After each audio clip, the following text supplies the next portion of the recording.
Now, a few days ago, we had in the middle of the ride, we had the speedometer stop working. Well, I thought it was the cable, and I swapped out the cable from the parts bike.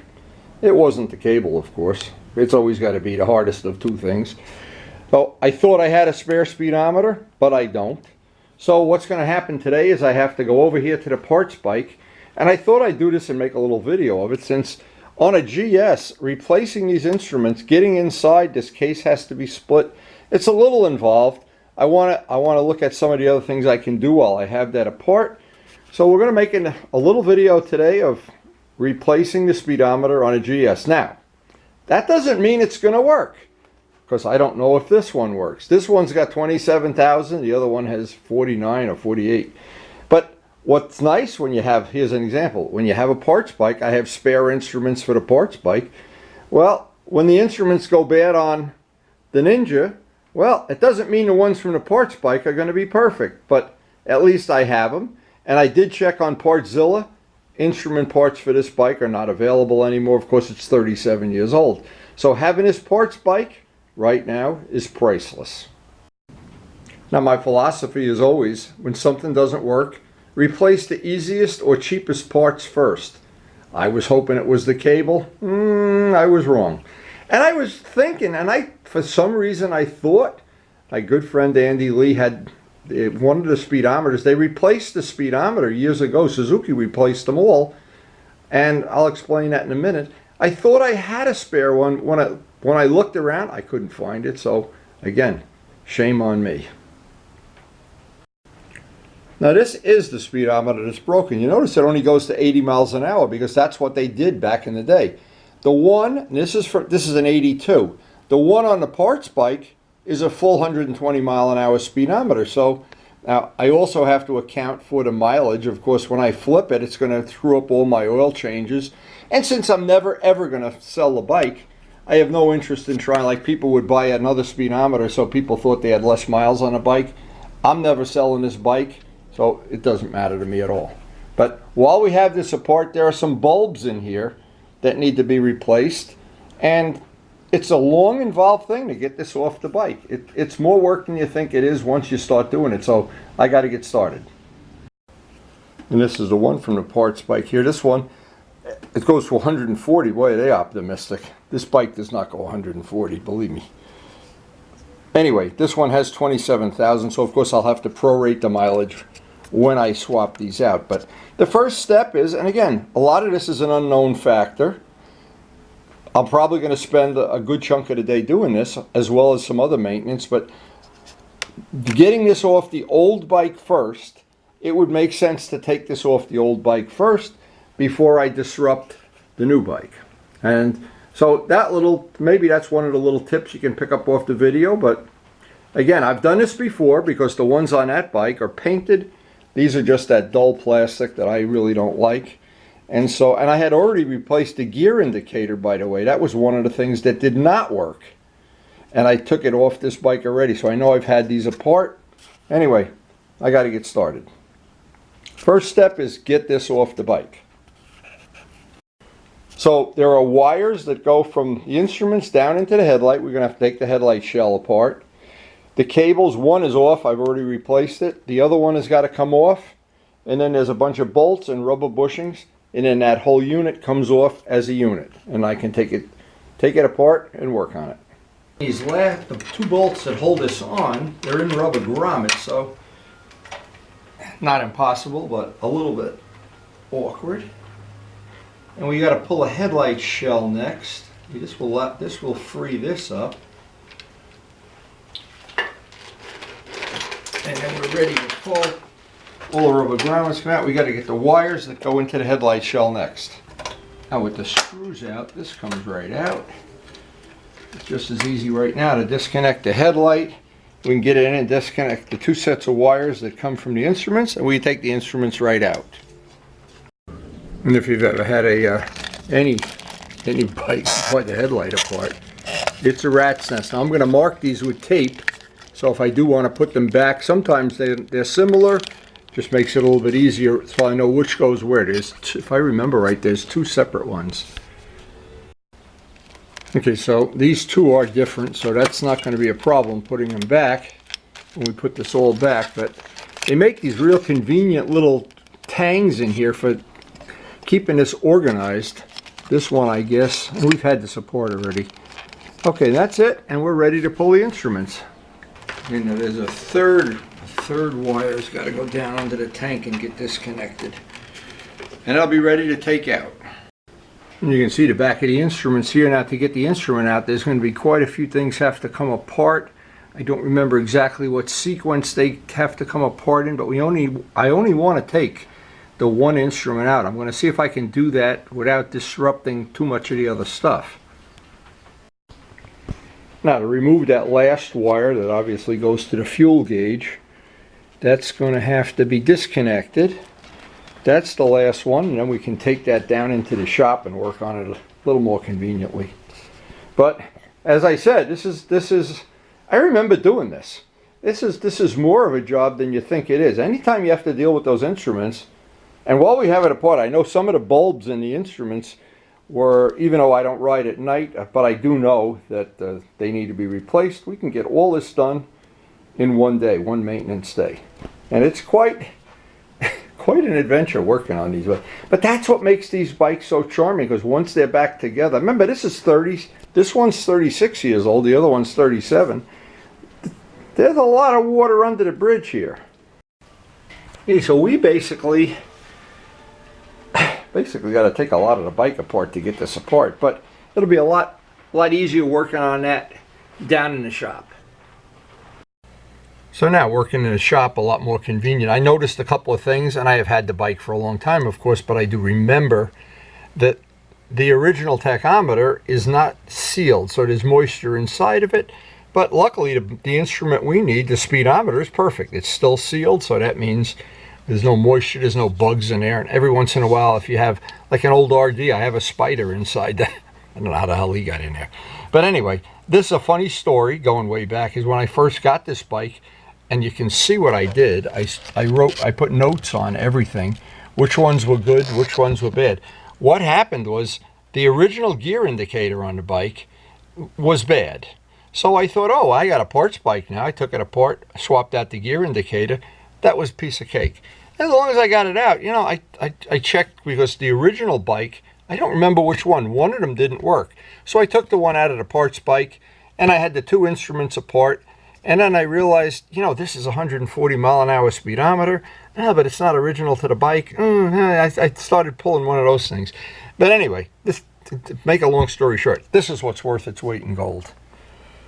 Having the little manual to do the work. Now, I have to admit, this is not, let me turn it up so you don't get a reflection.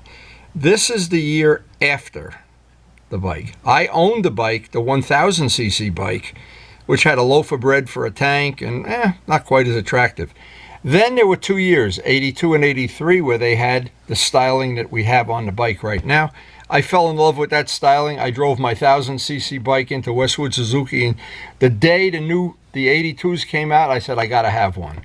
Red or tan? Oh, I love the tan. Well, okay, it's a long story, but then when this model came out, I wasn't crazy about the styling at all. And I was so happy that I had bought the 82, and I was glad. I said, I will never trade that bike, because one of the things I like about the 82, 83 GSs, they have a lot of good things going for them, but they are beautiful motorcycles. They're like Nortons. They're like other classic bikes that there's just beauty involved in it. And one of the reasons I'll never sell it, and if I see one available, I may even buy another one.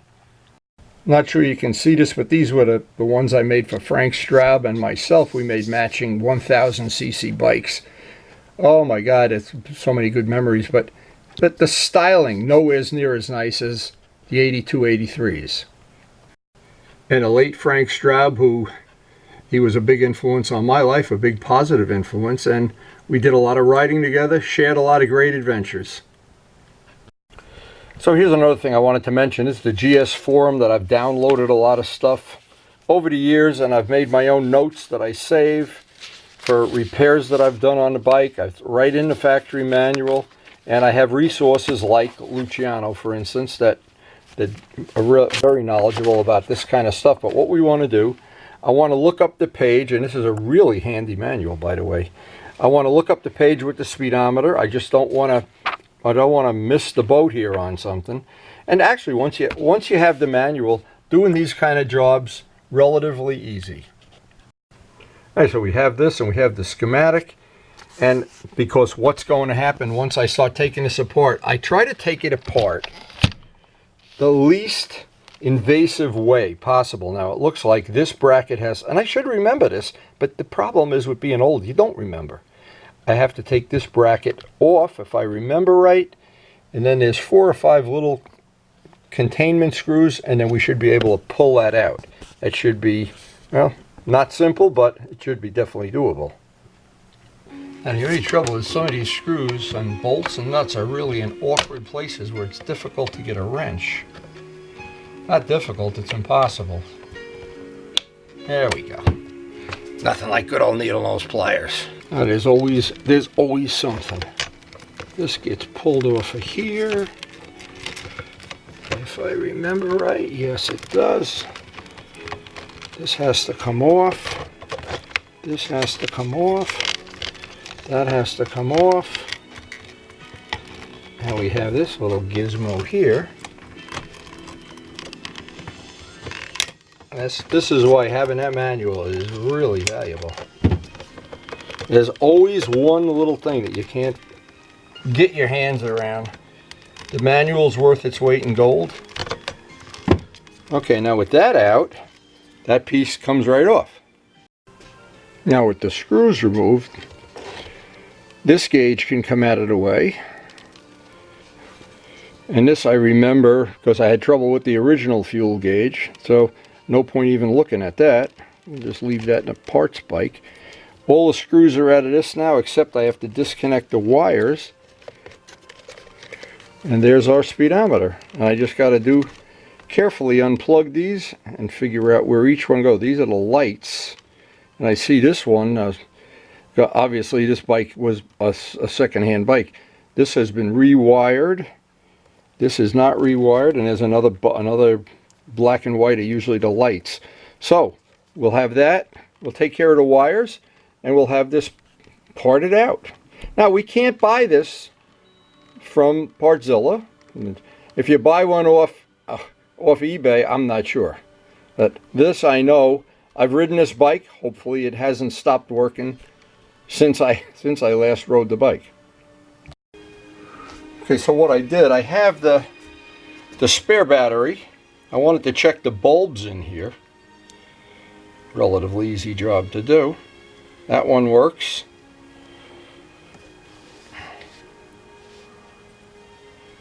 And if the bulbs are okay, we don't need to replace the bulbs.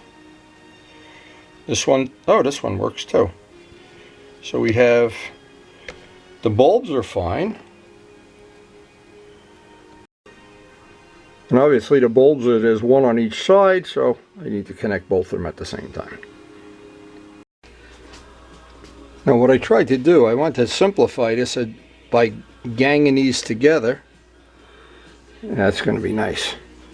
It'll just make installing it easier. Now I know this is a sensor that tells the motorcycle that the bike is either not moving or moving. I think it relates to the directionals, but it's not something I'm worried about. I'll just plug and play.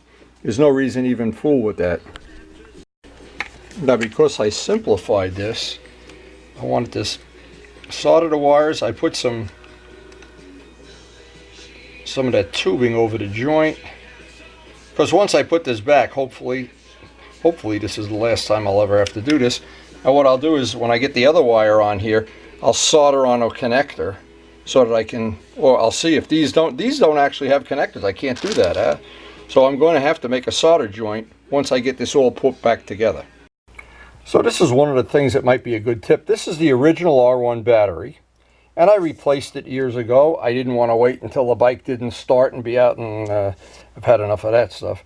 So I saved the old battery, made up some jumper cables, so this allows me to check the electrified jackets. This allows me, just an ordinary set of jumper cables allows me to set the house on fire if I get them touched. So that is a handy thing to have when you're doing work like this where we're trying to get this thing all sorted out. Now having this piece all ready to go, then all it'll mean is I have to go out and take the original bike apart. So what I try to do is always, when I'm doing this kind of a job, I have the factory manual. I lay out the parts in the order I took them apart, which will make putting this back together again. And I'm real happy the way this worked out. See, but I still don't know if this is a good quality part, if it's going to work. I know the bulbs are okay. I don't care about the sensor for the directional signals. That's not important to me right now. But I do have the wiring upgraded, and that should make that a little bit more reliable as time goes by. And that's what we're really trying to do here, is just make this bike as reliable as possible. And the next step, I'll have a cup of coffee, go out to the garage, and pull the other set of instruments off. Before I take this apart, I want to see, lucky for me, if it was this one, while I had it apart, I'd replace the bulbs in that anyway. Anyway, maybe that's our lucky day. So we should have all the bulbs working. If we ever ride at night, we really don't ride at night, so not real important. But nice to do it while we have it apart. This apart basically exactly the same as the other one. I want to be careful, of course. I don't scratch anything here. These parts are all highly polished. But it's always a lot nicer working on nice, clean stuff anyway. And one of the nice things, as always, is once you take one apart, usually you've figured out where all the little problems are, and it's a lot easier to do the second part, the second half. And with the headlight pulled apart, that last wire, it's, of course, got the whole tank and seat and everything have to come off. Not a big deal, but it's still got to be done to do this job the right way. Now, it's always a great idea if when you do this, you don't have a full tank of fuel. I think we got about half a tank here, so it's our lucky day. Now, it's just me. Anytime I have a bike taken apart, or I have the gas tank off or anything, I try to clean this whole area up because it's just nicer to work on it. And here's something that always works in your favor. As I was taking the fuel lines off, I noticed the vacuum line had a little chink in it. So we'll replace it. You would never notice that if you don't clean the bike. We will get a new piece of tubing for the vacuum line when we put this back together. All this little maintenance, it all pays off, and the older the bike is, the more it pays off.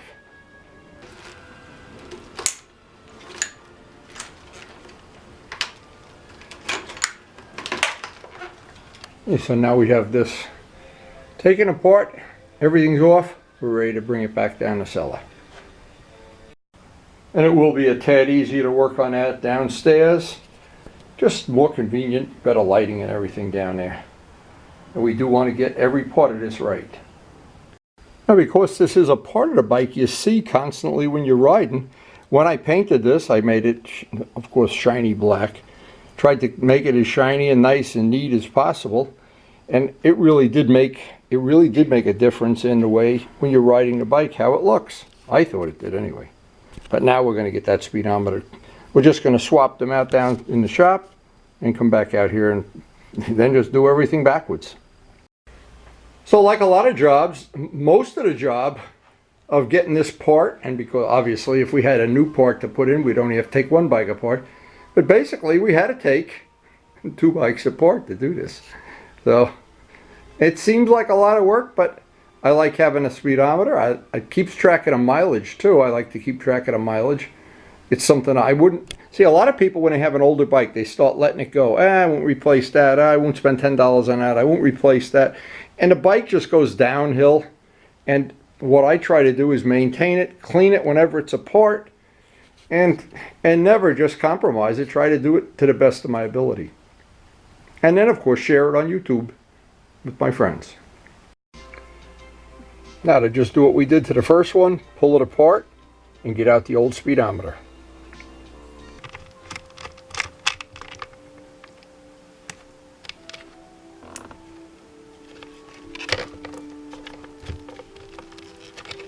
And that should allow us to get the speedometer out. Oh, it's really important not to forget it. You can't leave this piece loose. This is the where you reset the mileage back to 0. If this little tang doesn't catch where it should, the whole thing's got to come apart again to have that feature that you can set the mileage, the daily mileage back to 0. Okay, and it's at this point I want to check, look for all the screws, make sure they're all tight.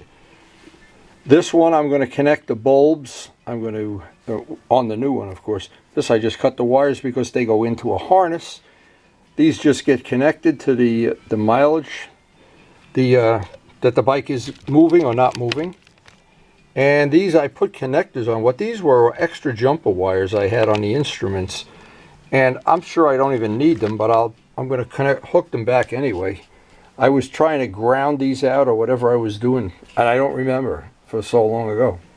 37 years is a long time to own a motorcycle. Now anybody that had a GS remembers, the original ones came with these 80-mile-an-hour speedometers, and then Suzuki offered a replacement for it, but in '83 I think they all came with that. So now it's just a question of going back, replacing the parts, soldering the wires, and putting this all back together, and just put it back together and put it on the parts bike. And then put two bikes back together. And what I did here, I just soldered the two wires together, put sleeves on the wires where they were rubbing, try to get that better. What's really really difficult to do is to get all the wires to lay in exactly the right spot when you snap that cover on. Same with the headlight. There's all little tangs they go through and everything, so it just takes a little patience. Now one of the steps I wanted to make sure I've soldered all these wires together. There's really no way to replace these the way they have this designed, and I want to make sure I have a good electrical connection here. Well, we basically have both of them back together, and that's going to be relatively easy just to redo everything back on the bike, but there's a few other little details I have to take care of. Okay, one down, just got to put the tank and seat back on. One down, boy, it's a good feeling to know this is done. It took a lot longer to do this than I originally planned, but it'll feel good to sleep on it tonight. Now there's a good little tip I forgot to do this. There's washers in here that when you go to put the instruments back on, they always fall down. Well, if you put a little bit of wheel bearing grease on them, they stay right in place while you tighten the bolts. It's a good little tip. Anytime you want something to stick temporarily so you can get your fingers around the bolt, that's a good little tip. And one of the last things is that you get all these wires up into these little clips or whatever they are so that the headlight bolts right in without pressing on anything. And when it's all up behind the clips, it actually is pretty efficient. And the headlight then bolts right in.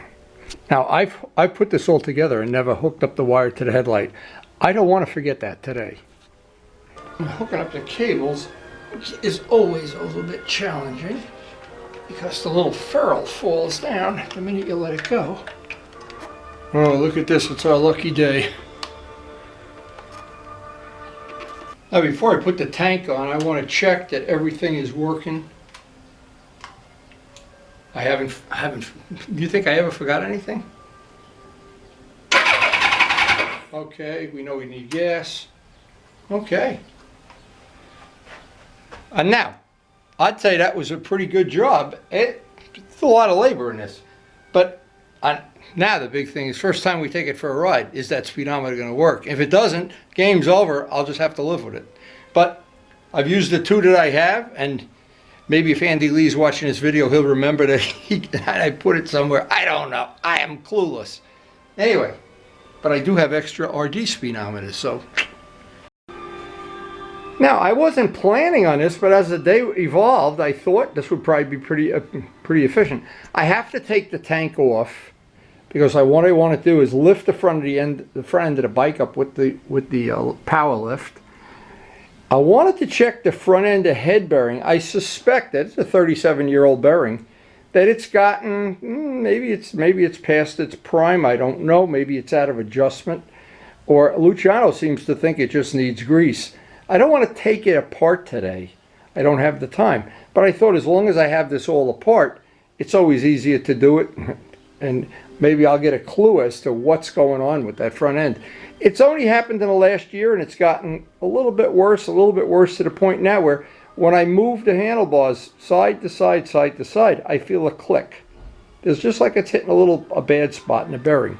And I don't know. Maybe it's the tire. It could be the tire. I tried various air pressures in the tire. It didn't really go away. So, and what happens, what makes me think it's the bearing, is under extremely hard braking. If you brake from, say, 80 miles an hour, as you're braking, you can feel it too. It doesn't even seem dangerous. It just seems annoying. But as long as I have the bike, I'm going to check that. That'll be a whole nother job. But I also thought another good thing, if I need to, and if the bearing is not available, well, here we go. Guess where there's another bearing? Feel like it's a Christmas tree. As Luciano said, it's a Christmas tree. Front end off the ground. I want to see if I can feel this.